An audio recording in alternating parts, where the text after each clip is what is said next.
What's up, everyone? This is Noa Dalzell, and I'm here with another episode of WNBA Today, reacting to the Las Vegas Aces 90-88 Game 3 win.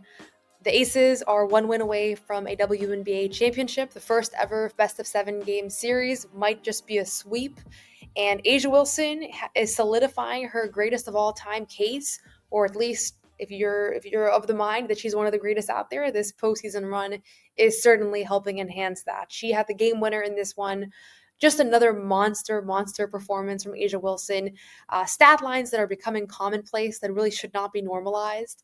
And we'll talk about all of that in this game. I am recording this from Memphis, where I watched and covered the Celtics preseason game, and then sat here at the post-game podium and watched the entirety of the WNBA Finals Game 3, and now I'm reacting to that. So a whole lot of basketball. This was definitely the most exciting basketball game that took place tonight.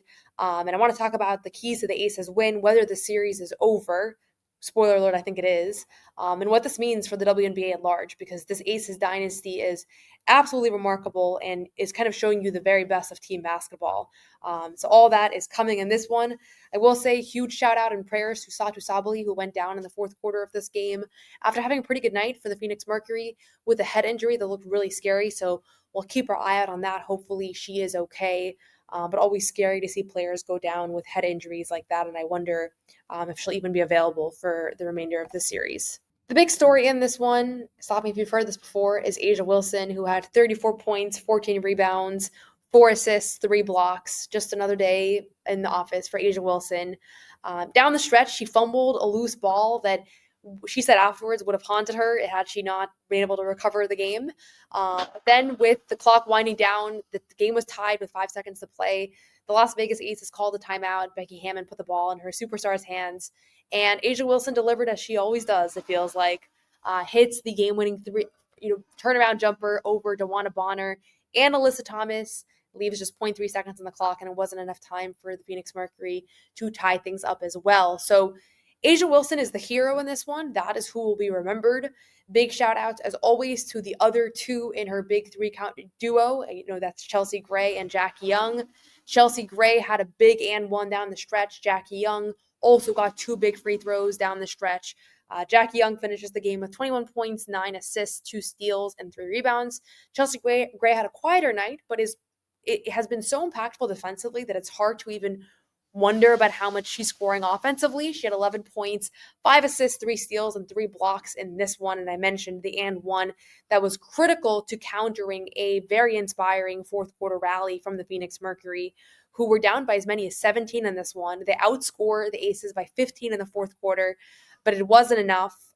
Huge shout outs to 2 Mercury players, DeWanna Bonner, who had the best game she has played all season, and Kalia Copper, who was really struggling offensively for most of this night, and something in her seemed to ignite when Sabali went down and had to leave with 4.5 minutes to play. Kalia Copper scored 11 points in like a minute and a half, and she went off, and I thought that was going to be enough to potentially steal this one, and it was going to be this like a remarkable performance of playing in honor of a teammate, which we see all the time. We see all the time in sports. We saw that with Kelsey Mitchell in Game 5, where her teammate stepped up when she had to leave in a scary way. Certainly saw that in this one, where the Phoenix Mercury tied this up at 88 with just a couple seconds to spare. DeWanna Bonner was huge. She had 25 points in this one, including 11 in the fourth quarter. DeWanna Bonner, 25 points on 7 of 11 shooting, 10 rebounds. That is as good of a game as you'll get from somebody in general in the finals. And then you think about she's 38 years old. She's played more playoff games than any player in WNBA history. For her to come up big in this moment is just big time. And had they won this game, we'd be talking about the DeWanna Bonner midseason acquisition and how she kind of saved her best for when it mattered most.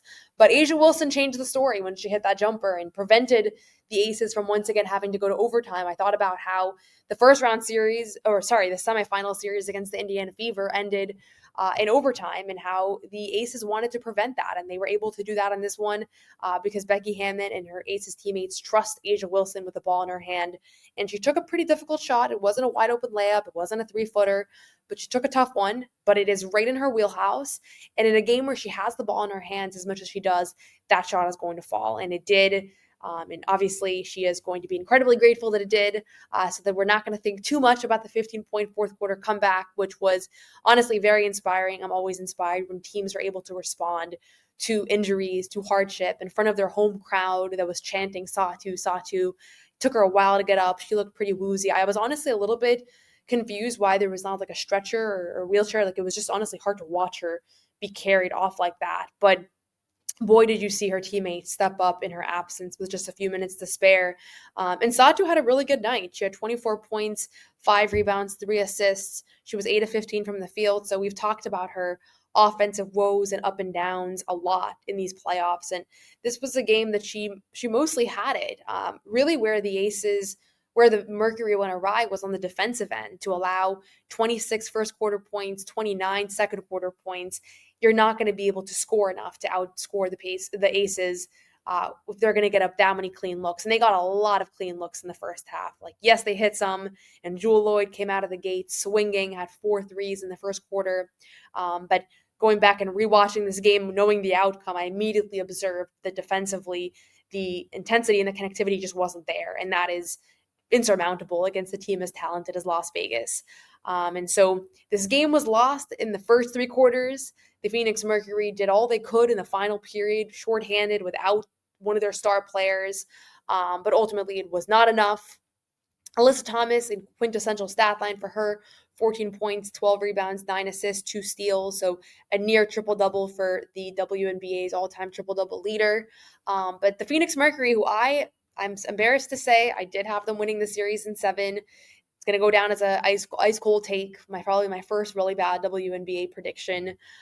They are likely going to get swept now because I just don't think, I said this after game 2, I felt like the tides completely turned in game 2 and the Aces kind of proved to be a little bit unguardable. And I felt like the Mercury just didn't have an answer for A'ja Wilson.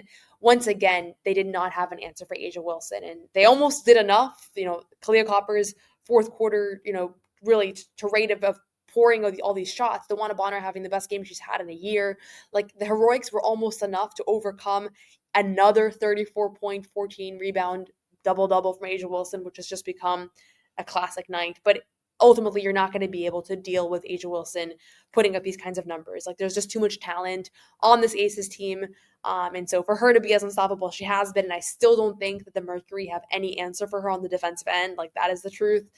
That is the number one reason why they're going to lose the series. And there have been a lot of reasons, but Aaliyah Boston, I'm sure they would love to take Aaliyah Boston right now, who also had some struggles with A'ja, but definitely was able to get under her skin more so than anybody on the Mercury.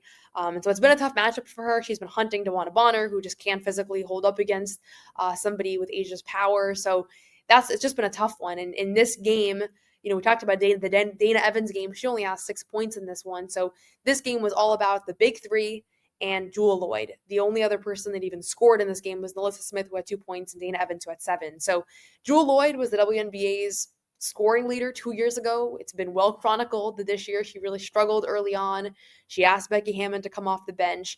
It seems like one of the most brilliant player initiatives ever in basketball. Jewel Lloyd's insistence that she is going to serve this team better off the bench. She had a plus 13 tonight, 16.7 rebounds, assists, a steal. We talk about the fourth quarter heroics, but how do they build a 3-point lead early on despite the Mercury coming out pretty strong offensively? That's Jewel Lloyd. That's 4 first quarter threes. And she does that in her sleep, and she hasn't quite looked like that player this year. But in this game, she was that player. In game 1, she was that player. And now the Las Vegas Aces have a commanding 3-0 lead over the Phoenix Mercury, and Jewel Lloyd is a massive, massive reason why. As is Jackie Young, who had another big game. As is Chelsea Gray, who just does all the little things. I don't want us to get used to guards having 3 assists, 3 block nights, because it's not normal. And it's not normal the way that Chelsea Gray gets her deflections and kind of uses her hands to create chaos on defense. But again, you can talk about all the things that went wrong for Phoenix earlier on. You can talk about all the Aces contributors. But to me, this game is all about A'ja Wilson. And I never want to boil it down to one player. But what she is doing right now, honestly, I can't remember a player in basketball dominating the way that she is, where there's just no solution. There's no answer for it. Like, this is LeBron James level dominance, where it's not just on one end, it's on both ends of the floor. She's the co-defensive player of the year, right?